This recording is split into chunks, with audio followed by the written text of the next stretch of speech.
Livre des Actes des Apôtres, chapitre 5. Un homme du nom d'Ananie, avec son épouse Saphira, vendit une propriété. Il détourna pour lui une partie du montant de la vente de connivence avec sa femme, et il apporta le reste pour le déposer aux pieds des apôtres. Pierre lui dit : « Ananie, comment se fait-il que Satan a envahi ton cœur pour que tu mentes à l'Esprit Saint, et que tu détournes pour toi une partie du montant du domaine ? Tant que tu le possédais, il était bien à toi, et après la vente, tu pouvais disposer de la somme, n'est-ce pas ? Alors pourquoi ce projet a-t-il germé dans ton cœur ? Tu n'as pas menti aux hommes, mais à Dieu. » En entendant ces paroles, Ananie tomba et il expira. Une grande crainte saisit tous ceux qui apprenaient la nouvelle. Les jeunes gens se levèrent, enveloppèrent le corps et ils l'emportèrent pour l'enterrer. Il se passa environ 3 heures, puis sa femme entra sans savoir ce qui était arrivé. Pierre l'interpella. « Dis-moi, le domaine, c'est bien à ce prix-là que vous l'avez cédé ?» Elle dit : « Oui, c'est à ce prix-là. » Pierre reprit : « Pourquoi cet accord entre vous pour mettre à l'épreuve l'Esprit du Seigneur ? Voici que sont à la porte les pas de ceux qui ont enterré ton mari. Ils vont t'emporter. » Aussitôt elle tomba à ses pieds et elle expira. Les jeunes gens qui rentraient la trouvèrent morte, et ils l'emportèrent pour l'enterrer auprès de son mari. Une grande crainte saisit toute l'Église et tous ceux qui apprenaient cette nouvelle. Par les mains des apôtres, beaucoup de signes et de prodiges s'accomplissaient dans le peuple. Tous les croyants d'un même cœur se tenaient sous le portique de Salomon. Personne d'autre n'osait se joindre à eux, cependant tout le peuple faisait leur éloge. De plus en plus, des foules d'hommes et de femmes en devenant croyants s'attachaient au Seigneur. On allait jusqu'à sortir les malades sur les places, en les mettant sur des civières et des brancards. Ainsi, au passage de Pierre, son ombre couvrirait l'un ou l'autre. La foule accourait aussi des villes voisines de Jérusalem, en amenant des gens malades ou tourmentés par des esprits impurs. Et tous étaient guéris. Alors intervint le grand prêtre ainsi que tout son entourage, c'est-à-dire le groupe des Sadducéens, qui étaient remplis d'une ardeur jalouse pour la loi. Ils mirent la main sur les apôtres et les placèrent publiquement sous bonne garde.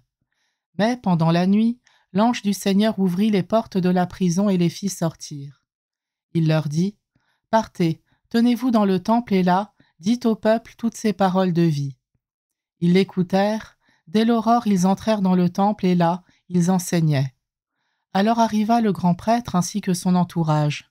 Ils convoquèrent le conseil suprême, toute l'assemblée des anciens d'Israël, et ils envoyèrent chercher les apôtres dans leur cachot. En arrivant, les gardes ne les trouvèrent pas à la prison. Ils revinrent donc annoncer : « Nous avons trouvé le cachot parfaitement verrouillé et les gardes en faction devant les portes, mais quand nous avons ouvert, nous n'avons trouvé personne à l'intérieur. » Ayant entendu ce rapport, le commandant du temple et les grands prêtres, tout perplexes, se demandaient ce qu'il adviendrait de cette affaire. Là-dessus, quelqu'un vient leur annoncer : « Les hommes que vous aviez mis en prison, voilà qu'ils se tiennent dans le temple et enseignent le peuple. » Alors le commandant partit avec son escorte pour les ramener, mais sans violence parce qu'ils avaient peur d'être lapidés par le peuple. Ayant amené les apôtres, ils les présentèrent au conseil suprême et le grand prêtre les interrogea. « Nous vous avions formellement interdit d'enseigner au nom de celui-là, et voilà que vous remplissez Jérusalem de votre enseignement. Vous voulez donc faire retomber sur nous le sang de cet homme ?» En réponse, Pierre et les apôtres déclarèrent : « Il faut obéir à Dieu plutôt qu'aux hommes. Le Dieu de nos pères a ressuscité Jésus que vous aviez exécuté en le suspendant au bois du supplice. C'est lui que Dieu, par sa main droite, a élevé, en faisant de lui le prince et le sauveur, pour accorder à Israël la conversion et le pardon des péchés. Quant à nous, nous sommes les témoins de tout cela avec l'Esprit Saint que Dieu a donné à ceux qui lui obéissent. » Ceux qui les avaient entendus étaient exaspérés et projetaient de les supprimer. Alors, dans le conseil suprême, intervint un pharisien nommé Gamaliel, docteur de la loi, qui était honoré par tout le peuple. Il ordonna de les faire sortir un instant, puis il dit : « Vous, Israélites, prenez garde à ce que vous allez faire à ces gens-là. Il y a un certain temps se leva Théoudas, qui prétendait être quelqu'un et à qui se rallièrent 400 hommes environ. Il a été supprimé et tous ses partisans ont été mis en déroute et réduits à rien. Après lui, à l'époque du recensement, se leva Judas le Galiléen qui a entraîné beaucoup de monde derrière lui. Il a péri lui aussi et tous ses partisans ont été dispersés. Eh bien, dans la circonstance présente, je vous le dis, ne vous occupez plus de ces gens-là, laissez-les.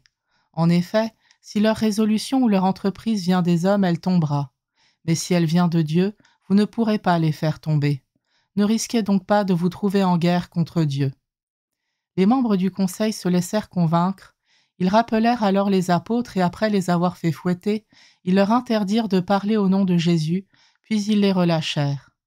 Quant à eux, quittant le conseil suprême, ils repartaient tout joyeux d'avoir été jugés dignes de subir des humiliations pour le nom de Jésus.